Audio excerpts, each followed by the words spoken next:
104.7 The Cave, KKLH, Marshfield, Springfield, a proud member of the Kansas City Chiefs radio network. Touchdown, Kansas City! Now, it's time for Ned Talk. Wow, can you believe that the weather is so beautiful on a day like today, on a late February day? I know it's good for Mr. Reynolds, who loves the warm weather. Ned, we're going to try to keep you from talking. Your voice still sounds pretty rough. It is rough, and I'll try to offer what wisdom I can, which is very limited anyway. That is Ned Reynolds, not Kermit the Frog. He is with us today. He is soldiering it out as we do another round of Ned Talk. It is a Ozarks-flavored sports talk show.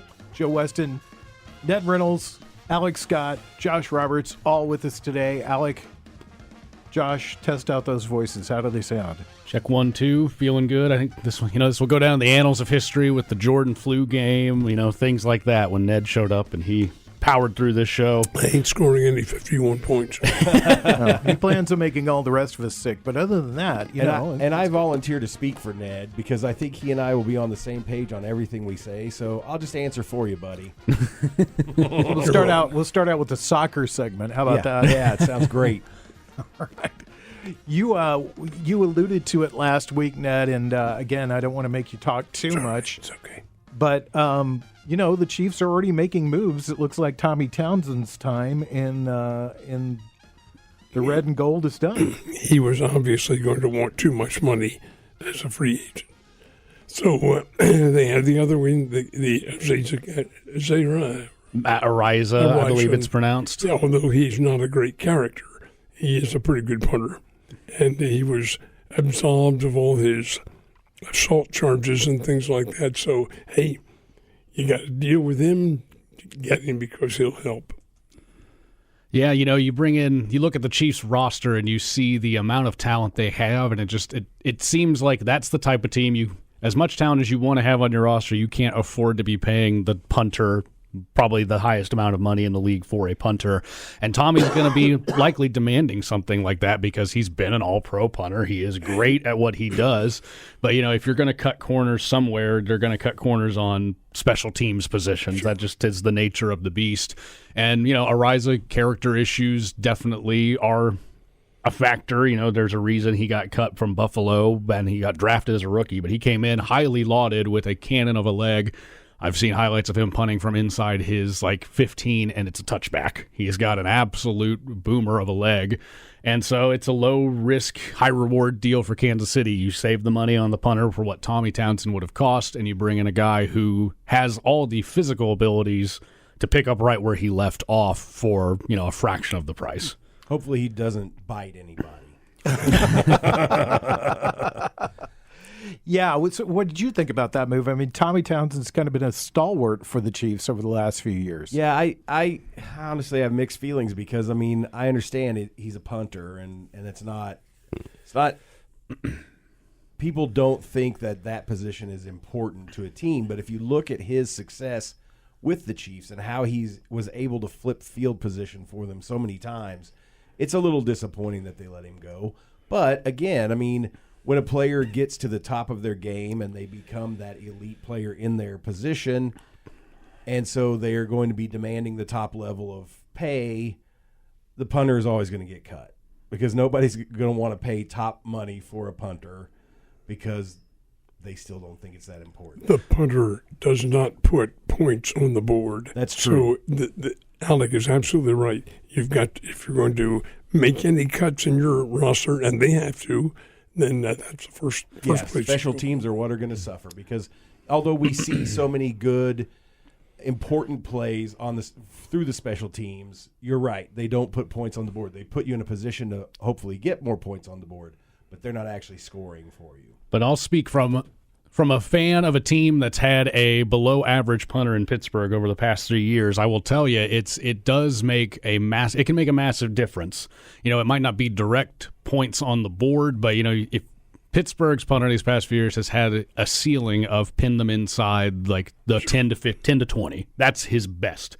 if you look at guys like Tommy Townsend who can, one, flip field position with length, or two, pin them back consistently inside the 10, when you have a defense like Kansas City has, there's a reason. That's weighs into why this defense didn't allow more than 30 points every time this year. It's because not only are they elite on their own, teams are often having to go the long way against a great defense. So I still think, probably right decision. I would rather have L'Jarius Sneed than Tommy Townsend on my team if it comes down to it. True. And, that's the nature of the business. Hard decisions have to be made, but Townsend's going to get paid by somebody. Maybe my Steelers pick him up. I would love to see a punter who can actually punt at a professional level. But, we'll see. It's tough to see him go from KC. He is a part of it. But, if you had to pay the kicker or the punter, or if you had to pay an elite defensive player or eat into that with a punter contract, this is just going to happen everywhere. Yeah. My dirty little secret here is I grew up here as a Raiders fan. And my second favorite Raider as a kid was Ray Guy. Yeah, oh yeah. Because he was just a phenomenal punter. And he had all the Raider attitude. I remember there was a game that they played in New Orleans where they were like, don't hit the gondola. Whatever you do, you get fined or you get penalized if you hit the gondola. And, of course, that's the first thing he did. He punted and hit the gondola, And you're exactly right. Both you and Alec are exactly right, Josh, because punters really underserved. They don't put points on the board, but they do keep points off the board. Mm-hmm. And if you make it more difficult for a team to drive down the field, and I saw exactly what you're talking about, Alec, too, with the Steelers punter, is that I saw him shank a couple of punts very badly, and the field position was great for the other team. And you look at the Chiefs sometimes this year, their drive would stall out early, a 3-and-out, and they'd be out at the 25, 30, and then here come Towns, and you think the other team's going to get great field position, and he'd pin them back behind the 20. Right. So that's why it's such a tough decision. Yeah. I think if they didn't have the other guy that has so much potential, maybe they would have considered trying to negotiate with Townsend. But since they've got this other guy who's so highly touted and supposedly has this cannon of a leg, that's probably part of their decision making as well, to go ahead and let Townsend go, because they've got a guy that they're going to get a lot cheaper who potentially could be just as good. And special teams always seem to, they're the butt of the joke a lot of the times, but a good day for special teams is when you don't talk about them too much. You expect your kicker to make his kicks. You expect your punter to get off good punts. You expect your long snapper to get it to the holder. You only really talk about them when they go wrong. But, ask the Chargers in the Chiefs' own division, who have had kicker issues for the better part of the last decade, how many games they've lost because of a missed extra point, because of a missed kick. Good teams, you look, right now with Butker on Kansas City, you look at Vinatieri on the Patriots for all those times. You look at teams like Baltimore with Justin Tucker. It matters. It does matter, but it also ask the 49ers if it mattered that they got an extra point blocked in the Super Bowl. Ask Buffalo Bills. Yeah. Ask the Buffalo Bills. Wide right. Yeah, it's like these things. These things come back to haunt you when you don't have it. But and granted, we're talking about a place kicker who does put points on the board, but the punter is that next step below, because he's putting the teams in position to have a great drive or a short drive. You're listening to Ned Talk. It's your local live sports talk show. Ned Reynolds raspy with us today. The two raspy things you hear is, one, Ned talking, two is him crunching on ice to kind of soothe his throat. That's exactly what I'm doing. We've all made a pact not to kiss Ned today. We usually give him a kiss goodbye before we leave. If you've got a text or a question for us, then hit us up, 863-7104. You can text us right there. We'd be glad to answer your questions or your comments or whatever. You can put those right there. Just keep it nice and put your name on it. All right, Tommy Townsend out with the Chiefs, looks like. Another person that's not going to be coming back to the Kansas City Chiefs this season is Eric Bieniemy. That's a good move for him. Excuse me. He was not going to make it in the pros. He would have had a job by now if that were the case. Or if he did, it would be as an OC, perhaps, or assistant OC. This is a big deal. UCLA, they have a new coach out there, a guy who's been an assistant for many years. Obviously, he knows Eric Bieniemy well, and I think that Eric will do well. Now, it's not a pro job. He's not going to be making pro money, but he doesn't need to make the money. He's got plenty of it now. I think he does well. I think he thrives, and maybe that NFL head coaching job comes open in the future. Wow, what do you think about that? I think he's probably doing the right thing to step away at this point because, you go in KC and, you have so much success. You're kind of lauded as a potential heir apparent to whenever Andy Reid potentially steps down. But you always have that moniker next to you of, well, it's not Bieniemy, it's Andy Reid. He goes to Washington. Washington's offense, with what they had was okay. I don't think you can talk down on it too much. He wasn't working with elite prospects and tools there. But, he has the story come out of the players not having his back potentially. And I think that might be weighing into it now more than we realized. We can criticize the players for not taking rough coaching, but like we kind of talked about a bit on the show before, if you're a coach who wants to coach that tough without the resume or the leadership skills to back it up, players ultimately want to feel like the coach cares about them as well. And, there's a difference between just being mean versus being tough. And it wasn't meshing in that locker room. And so when the new staff comes in Washington, they say, Bieniemy, no, thank you. Mm-hmm. And I think he's got to build up his credibility a little bit. And at this point, it was either take I would guess probably a low positional coach job below what he's used to doing in the pros, or go take something on the college level. So go to college, work a couple years. I think the worst thing a coach can do is bounce to an equal or higher position immediately after being let go of one. And if you fail there too, you're probably never coming back in. See Jason Garrett leaving the Cowboys as head coach, struggling as Giants offensive coordinator, now working at NBC. It's you can't afford to fail back to back to back to back. You need to. So I think getting out of the NFL limelight for him is probably the best career move. What do you think about the Bieniemy move? I think it's one step back so he can take 2 steps forward. I think taking an offensive coordinator job with UCLA is going to get him a lot more exposure. He will probably get a head coaching job in college because of that, and that could be the way that he goes from college back to the NFL. Because I think that if he can take a team and be successful in college, get him back up in the top 10 or top 20, whatever he needs to do, then I think that'll give him an opportunity. I think he realized that being an offensive coordinator, he was kind of stuck. Keep in mind, this is a Big Ten conference team. He'll have a tremendous viewership. They have the Big Ten Network, number one, and they have NBC for the Saturday Night Football. Yeah. That's a big deal. He'll be seen. His product will be seen. Oh, yeah. He'll get a lot of exposure. And if he can make their team good, relevant again, because the coach is Deshaun Foster, right? It's Deshaun Foster. Who played for UCLA. Replaces Chip Kelly. Yeah. So I think it's a good spot for him. I think it's a good thing for him to do. It's unfortunate that he had to take the steps back. But I think this is his opportunity to show, again, that he deserves a chance. Do you think, when you were talking about that, I can't see Eric Bieniemy as being a college head coach, not at the elite or upper level of college football, because you're more of a CEO, a Nick Saban sort of guy, a Jim Harbaugh sort of guy. You're not, there's less of the X's and O's type of guys that make it into that position when they get this far down the line. And if you've had professionals complaining about your work regimes, wait till you get to college. I mean, these are kids. The difference in college is those players still respect their coaches more than they do once they get into the Very NFL. true.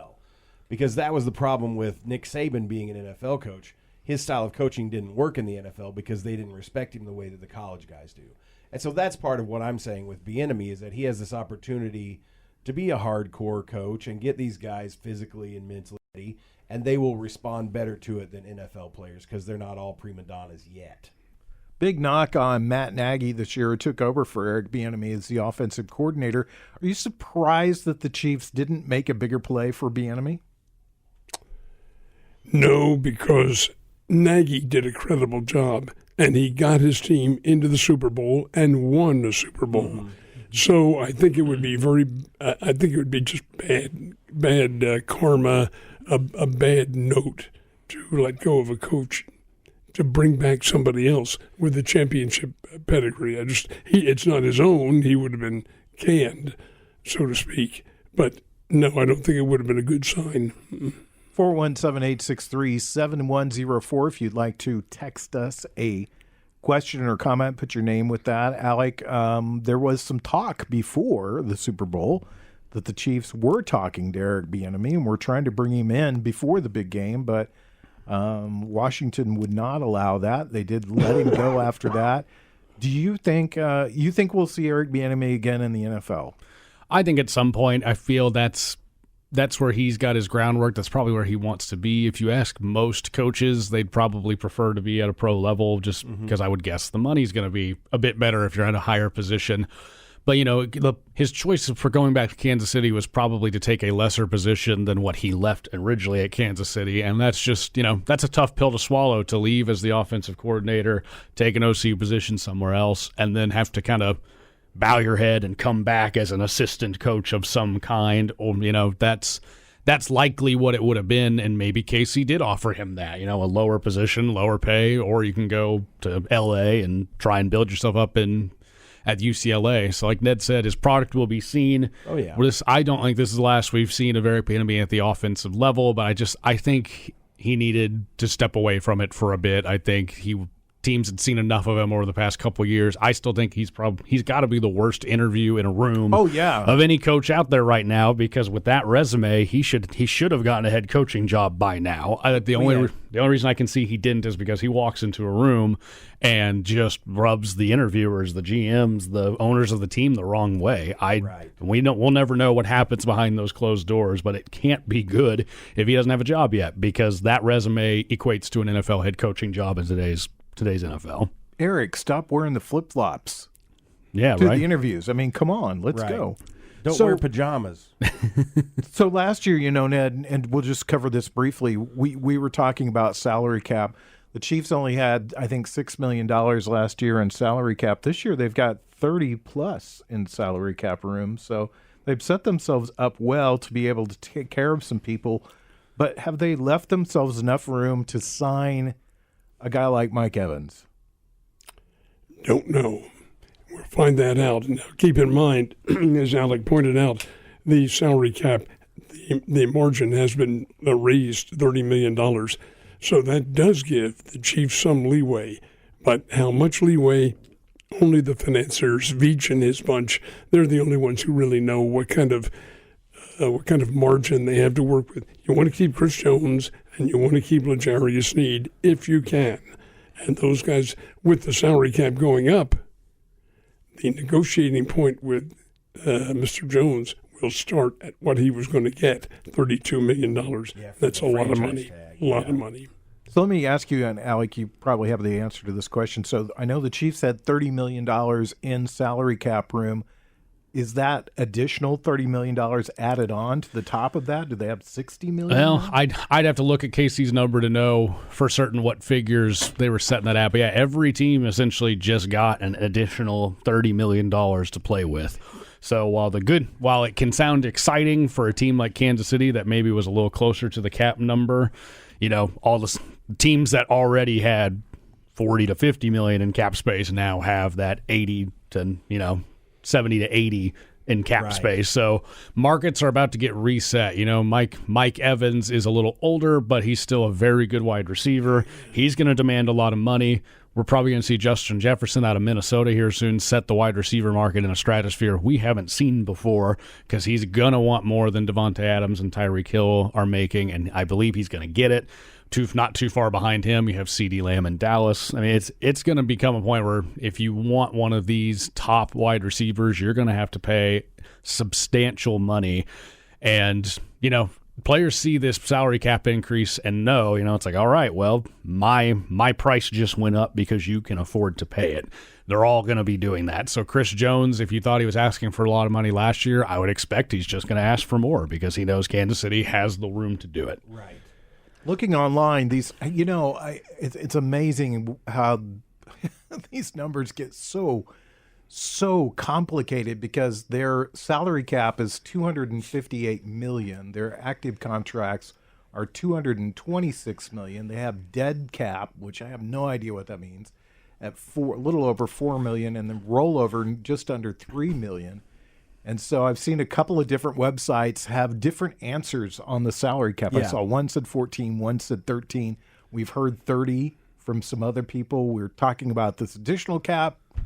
Well, It's all above us. Though, and the right? further it goes, it seems the salary cap's just an arbitrary number. These guys know how to finagle contracts to make hits come later. They're wizards. Look at the Saints, who at this time of year, every year, are probably $30 million over, and then all of a sudden training camp rolls around, and they figured it out. You're living in a dream world with that, or a dream world for the owners with that salary cap. It doesn't really exist as such, and the NFL goes light years beyond helping teams to avoid it. Right. You're listening to Ned Talk, your local live sports talk show. When we come back, we'll talk about more money with baseball free agency and spring training.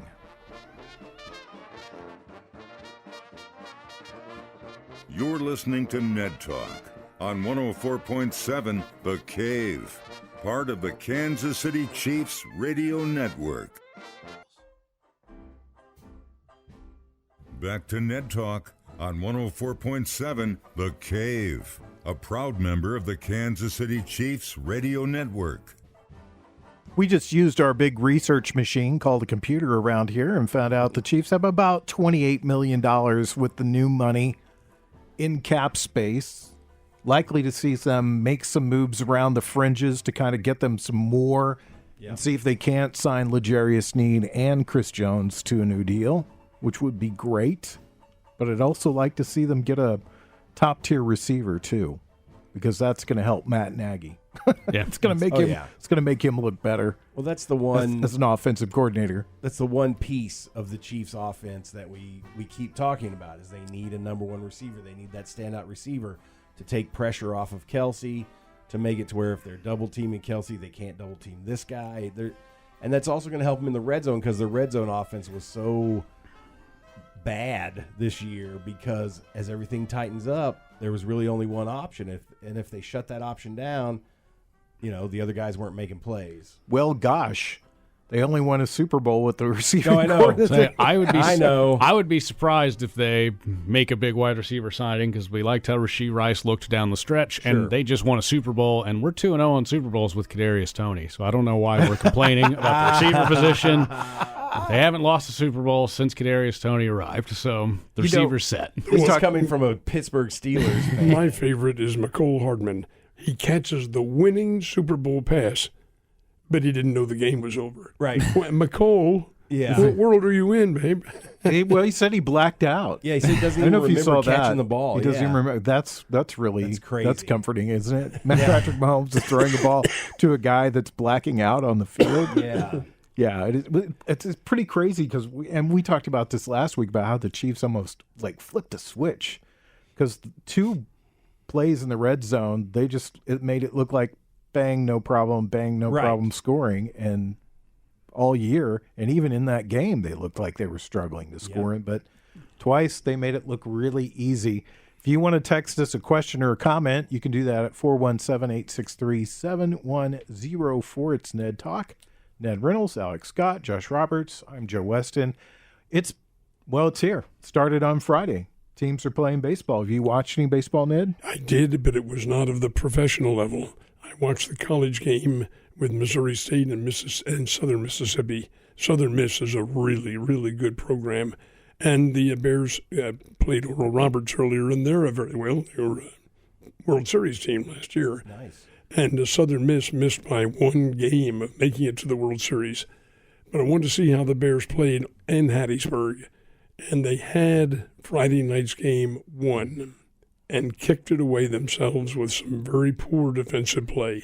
I know that Coach Cutton, after all these years, 42 of them, he had to be raising hell with those guys. Come out yesterday, won 3-1. They have good bats. It's a very good hitting team. Kid from Lebanon who plays right field, Zach Stewart, major league prospect. Nice. And they have others on the team. Pitching, a little shaky. Defense, a little shaky. Hitting, not shaky at all. Yeah, am I mistaken on this? Is this Coach Gutton's last year? Yes. Okay. Any idea who's going to take over for him? I have an idea, but it hasn't been announced yet, so I need to speculate. But I think the guy is already there in uniform. Okay, so there we go. Have you watched any preseason baseball? Watched a little yesterday. The Cardinals had a split squad, a rare game where they had to split them up and be playing at the same time, and they only had one of them televised. I wasn't glued to it. It's the same as, preseason football happens. It's exciting when it starts. You're excited to see a sport you love back, but then after watching for an inning or two, you go, oh, well, this is an exhibition.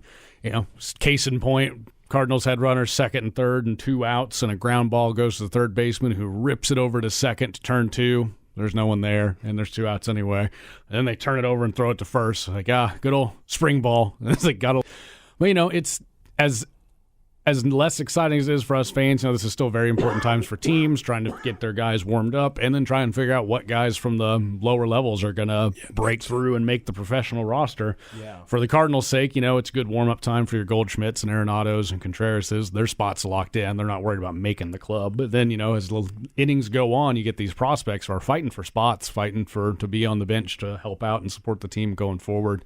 I'm just excited it's back. The weather feels appropriate for it. It probably feels as good here as it does in Florida right now. And it's baseball time. I can't wait to watch it kick off. Ned, Alec, you guys are our Cardinals fans and experts. What's your is there anybody you're excited to see in spring training this year from, Memphis or from Springfield? Well, yes, because I want to see Mason win at shortstop in a regular season action. And I think he will do well. I think he's the next Ozzie Smith, in all honesty. I think he does okay. He is one, and the catcher, Pedro Paez, made the team. Now, made it for spring training, I should say. I want to see how he does because he's a very good receiver, very good. And that level of player does mean a lot. What do you, Alec? I want to see Victor Scott getting more action because that speed he's got is different. Is not a speed that a lot of guys play with. So I want to see if he can get. He's a classic. Just get on base or put the ball in play and anything can happen kind of guy. So I want to see him get more action. And like Ned said, get Mason Wynn's the only projected starter from that's playing today. He missed yesterday. He was dealing with some upper body, I think, cramps or something like that, so they gave him the day off. But get some more consistent action for him. He came in late last year, showed some flashes, but the fielding I don't think is going to be much of a question. We just need his bat to kind of catch up. If he can hit 270, he's got an everyday starter spot on the Major League roster. Josh, you got some good news. Cody Bellinger back in the blue with the Cubs. Yeah, that's exciting. I mean, I haven't followed much of the spring training yet. I'm excited that baseball's coming back. And as I say every year, I want to watch more baseball than I did last year. So I'm going to make more of a concerted effort. And I hope that there's an outbreak of cholera in the Cardinals Stadium and they have to forfeit all their games. You're welcome, Cardinal fans. But actually, I just hope they're mediocre like they were last year. And as long as the Cubs finish ahead of them, I'm happy. Mediocre would be a step up from last year. They were below mediocre last year. Well, the Cubs could make the playoffs this year if they play well, but obviously so can anybody. So we'll see. Well, typical spring training game yesterday for the Yankees and the Tigers, 22-10. Nice. The Yankees get the win, and that game probably took between 5 and 6 hours to play. Does that mean the Yankees went for a 2-point conversion? They did. They went in for a 2-point conversion, and they made it at one point. So congratulations to them. They're 1-0 as they start the spring training. I guess the bigger story for us to talk about is that there are some big names on the market still, Ned, that have not signed. You're looking at a couple of big pitchers. Jordan Montgomery is not anywhere right now, and neither is Blake Snell. It surprises me this late in spring training that hasn't happened. Blake Snell especially. Here's a guy's a Cy Young Award winner and still out there. The thinking is that he must be asking way too much money, and nobody wants to take a chance on him. Jordan Montgomery, it's probably the onus is on his shoulders because deciding between going to New York or staying in Texas. His wife is a physician in New York, and probably he wants to be home with her, of course, or at least in an environment where she's going to be around. I'm thinking that's the case because he's way too good a pitcher not to be signed by now. Yeah, I mean, Montgomery was the Cardinals' blue chip asset at the trade deadline in a rare year where the Cardinals were sellers. And what does he do? He goes and he helps win a World Series for Texas, and he looked good doing it. I think if you're a team and Montgomery's your top of the line guy at the rotation, there's definitely better options out there for that. But if he's your second or third man in your rotation, you feel great. If you're in St. Louis, if you can roll out Sonny Gray and then Kyle Gibson, Jordan Montgomery, that is a far cry better than what they were working with last year. So I still hold on to the small hope that Montgomery maybe folds and liked his time in St. Louis enough, but we didn't win much for him to kind of leave a good impression. Alec, in regards to your comment about the Cardinals rolling them out, I had a wag. You told me the other day, yeah, they'll roll them out all right in wheelchairs as old as those guys. Yeah, he's spry young man compared to these other guys the Cardinals have brought in. They're looking for a good time, not a long time, with the Cardinals pitching assets they've acquired. All right. Well, if you want to get a hold of us, you can do that through our texting app, 417-863-7104. Put your name on there. Tell us what you got in mind. We'll talk a little college basketball or whatever Ned wants to talk about next on Ned Talk.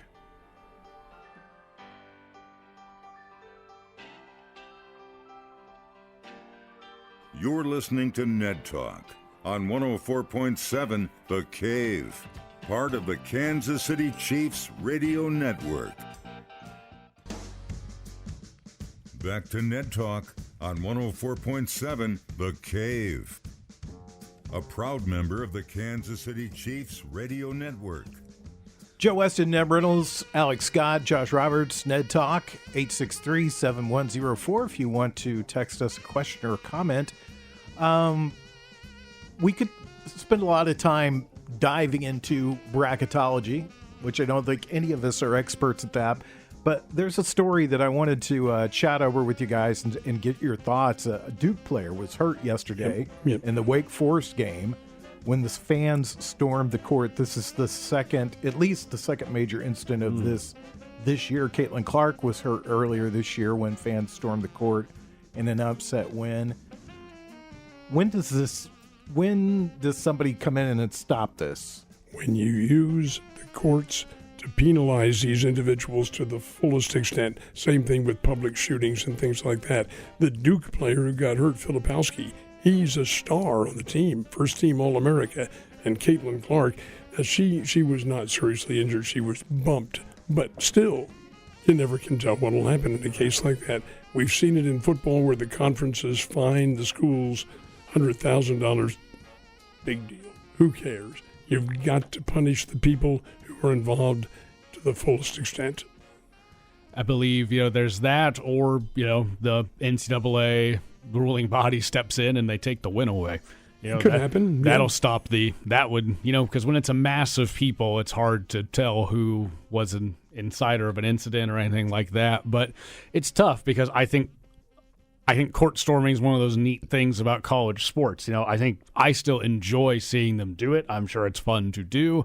I understand why it happens. I do think some places have gotten a little too liberal with when they do it.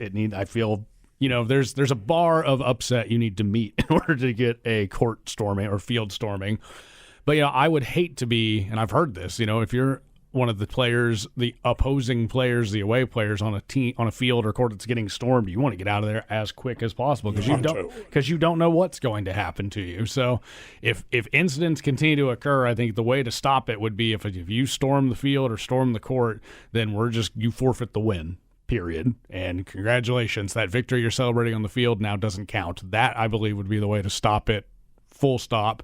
But I also don't really want to see that. So I don't know. I feel bad. I feel weird about it because I do not want players getting hurt by belligerent fans running onto the field that they don't have business being on. But at the same time, I think it's a tradition in the college sport that I would hate to see go away. Josh? Well, I think in other sports, I agree with what you're saying, Ned. The punishment has to be so severe that they don't want to do it.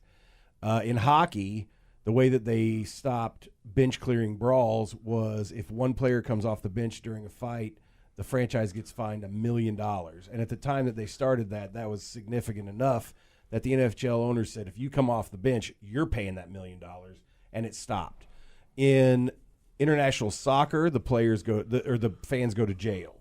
And in this day and age, it's not as difficult to find the players through cameras and recording. You can narrow it down to enough people that you can prosecute usually the right people that are committing the problem. So I think the punishment has to be severe, like you guys are saying, and then it'll stop.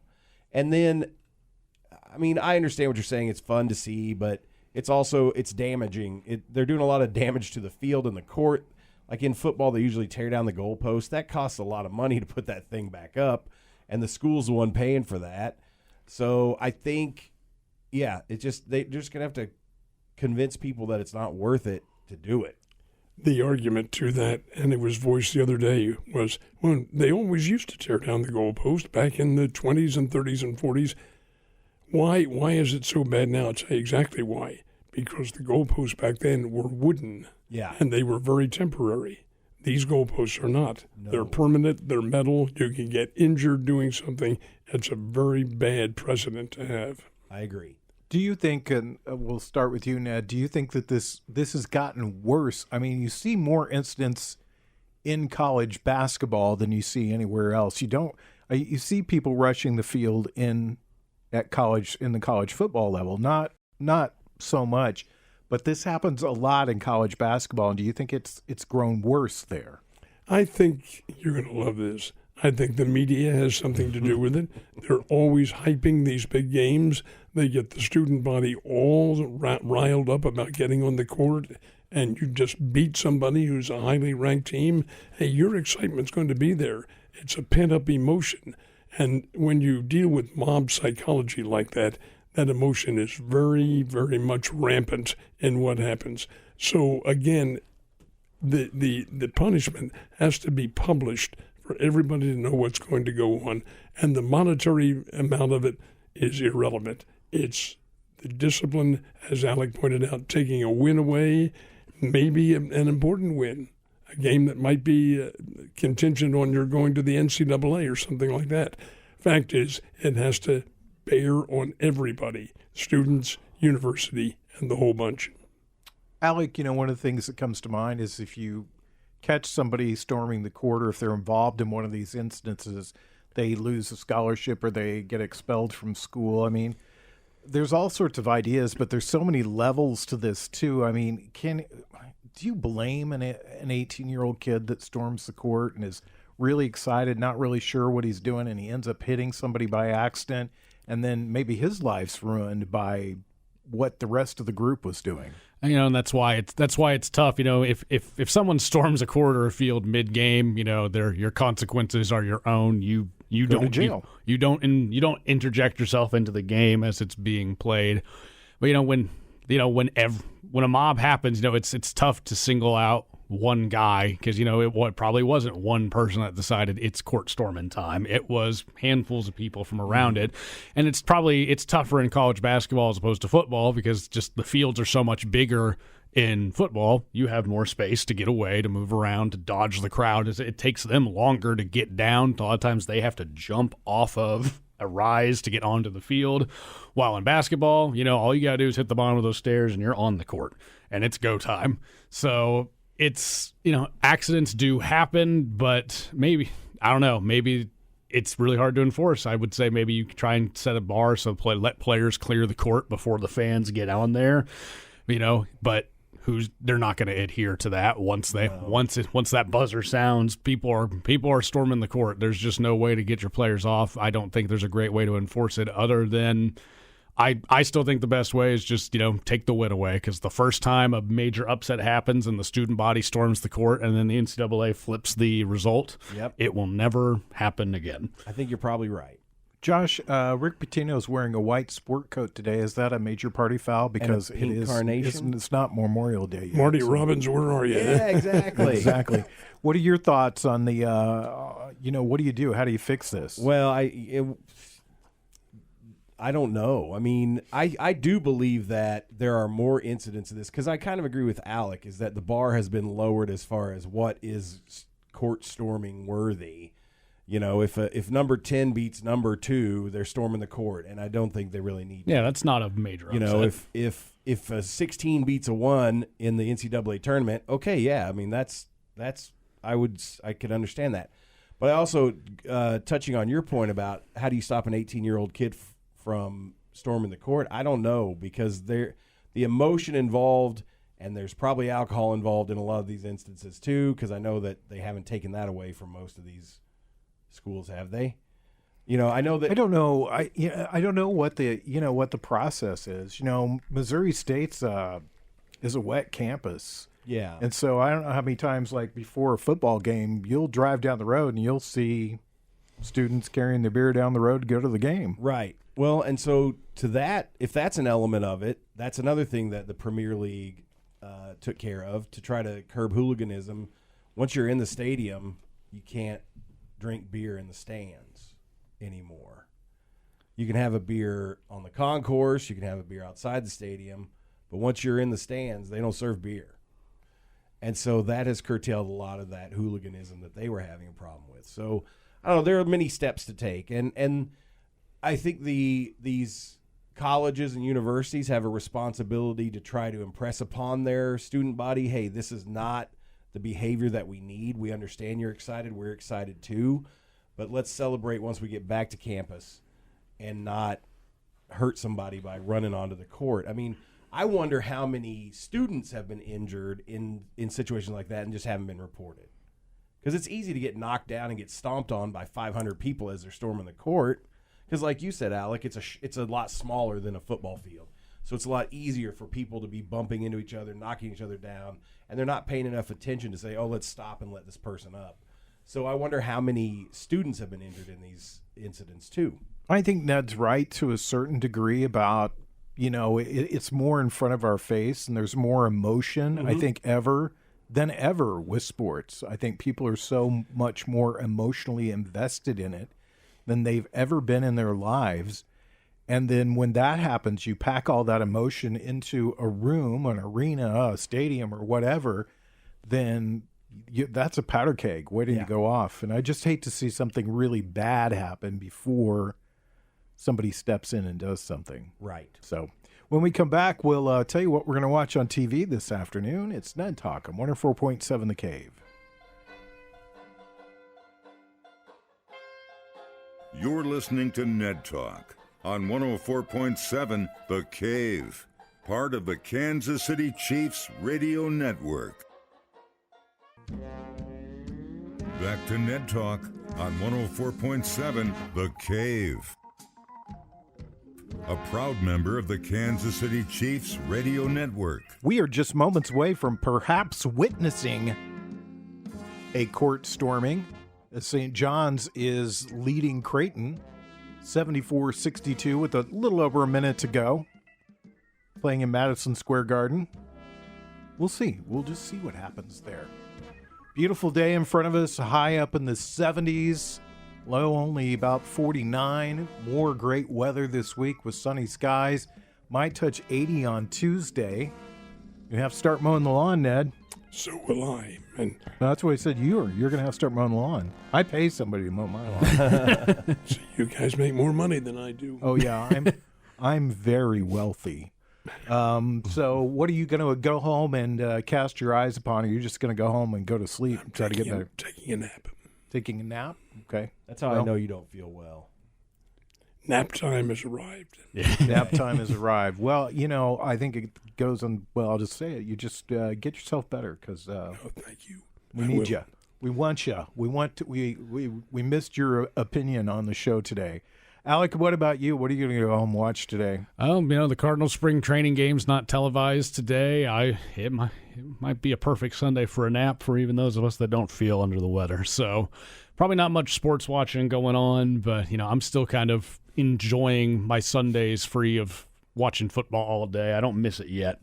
I'll come to a point where I'll be sad it's gone, but right now I feel like I have a lot more free time in my schedule. You going? I heard you mention perhaps a walk this afternoon. Yeah, I took one this morning, but I might have to get back out and do it again. It's just, I feel like Old Man Winter's going to rear his ugly head one more time I'm before sure he we will. come back. So soak this up while you can. I think I'm this sure is that he will. considered the third false spring, so Yes. we've got one more It was like one return more of the winter. blast of cold air. Do you take your dog with you when you go for walks? Sometimes we have a very old man. He's going to be 17 soon. So we have a little loop in our neighborhood. We call it his lap just because it's about all he wants to do and is able to do. But when you're as old as he is, I don't blame him. You know, I had an older dog that I would take for walks, and he would invariably always poop in the middle of the road when we were walking. Ours does that too. Yeah, He likes just, it on what is the deal with the concrete and you taking a walk? That's funny. What about you, Josh? What about what's going on in your world this afternoon? I'm heading to the nature center.